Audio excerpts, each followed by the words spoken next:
Hey guys, it's Mrs. Twinter with question 9. Boy, did you guys get lucky today. I just realized that the answers are already on there for you.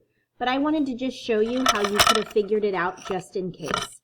So if you look, it says the maximum, first of all, it tells you there's 7 players. So you know that there's going to be how many X's? Right, 7. So it tells you that the maximum age of the player is 12. So I'm going to put an X on 12. And it said the range is 4. Well, I did 12 minus 4, and I got 8. So I put an X there. So there's 2 of my players. It said the mode of the ages of players is shared by 2 different ages. Well, that leaves 9, 10, and 11. I'm not sure. But then it said the minimum, the maximum, the mode, and the median. So the minimum, the maximum, and the mode and the median are all different ranges.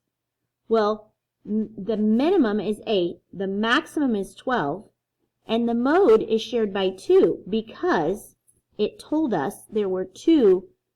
The mode is shared by 2, but then it said the median. Well, if I do the median, I find out right in the middle is 10. So minimum is 8. Maximum is 12. The median is 10. That means I would put 2 X's at 9 and age 11. You're welcome for an easy day. Have a great day, guys.